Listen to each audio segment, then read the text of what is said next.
When I started Real Academics as a simple blog in May 2021, I had to seriously ask myself what I thought about being an academic thinking about starting a business. So I certainly had a prejudiced view of this. Let's give extreme examples, evil, greedy business person, and of this altruistic and intrinsically self-sacrificing academic. So, why? Where did I get these views? Unfortunately, a lot of our current society perpetuates negative views of business people in music, films, and TV shows, not so much of academics. So, it probably doesn't help that I've been in academia pretty much all of my life. So, now I'm seeing many academics on platforms such as Substack trying to gain influence and make money through their writing or steering people to their paid services.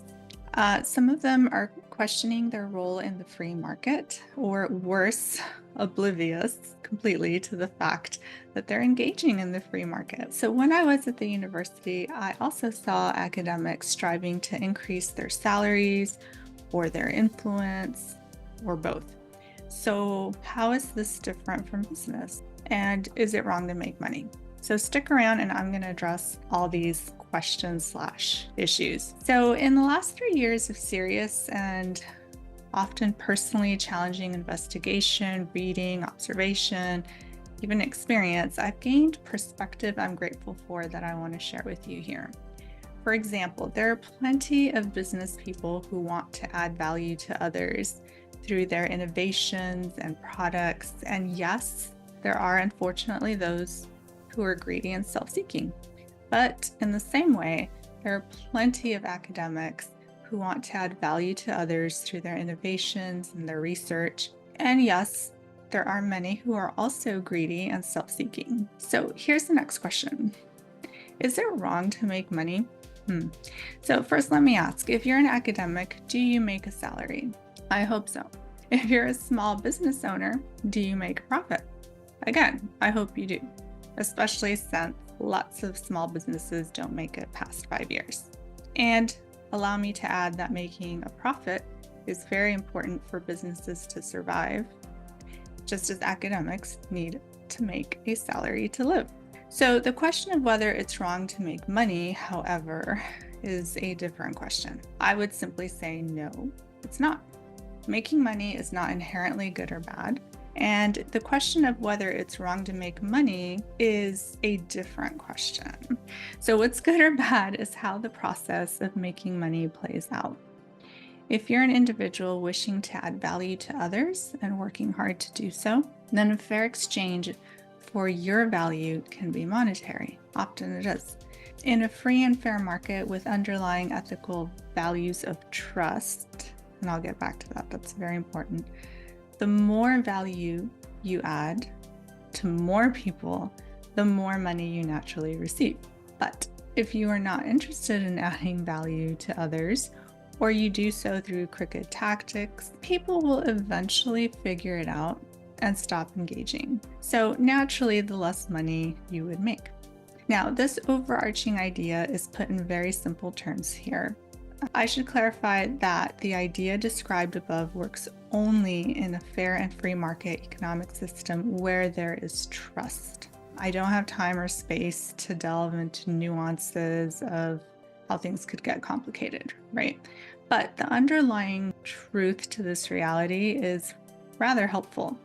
And I've seen it played out over and over again. So in a non-free market, it doesn't matter if you're adding value or how much of it you're adding it to others. Everyone would get the same salary for the same job. So the quality, value, effort would not matter for the work people do.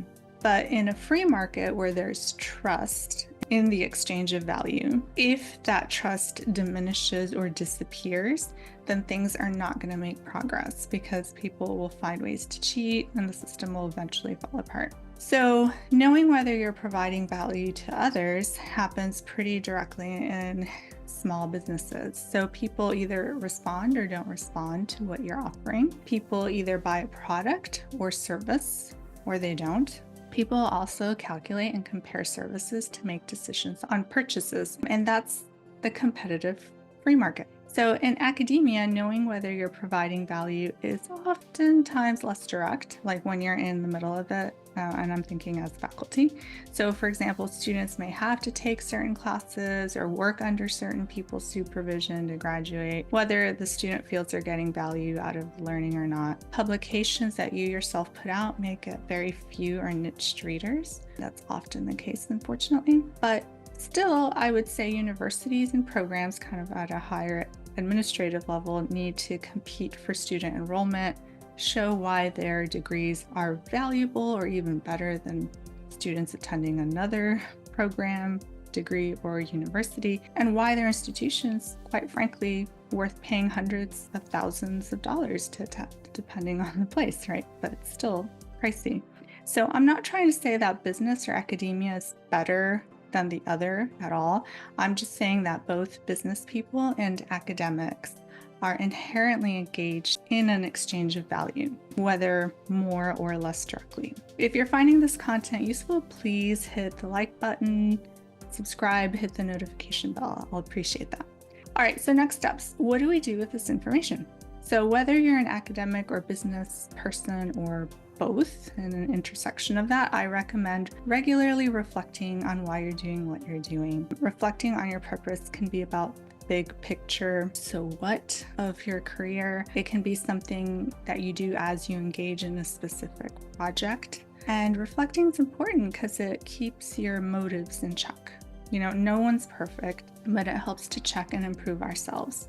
Of course, if you have accountability, community, maybe books and resources to help you, that's an added bonus that I highly recommend. So I want to make sure I'm reflecting on why I'm doing what I'm doing wherever I find myself, and I hope that you are too. I hope this was helpful. Again, a couple take-home points. Making money is not inherently good or bad. In a fair and free market with trust, the more value you add to more people, the more you make. Conversely, if you don't add value or add value to fewer people, the less you make. And regularly reflecting, keeping yourself accountable in some way on why you're doing what you're doing is important to ensure you're adding value to others in whatever career you're in. Hope this was helpful. Check out the other YouTube videos that YouTube's recommending if you want to learn more about related topics, or especially about academia and writing. And I will see you in the next video. Take care. Bye-bye.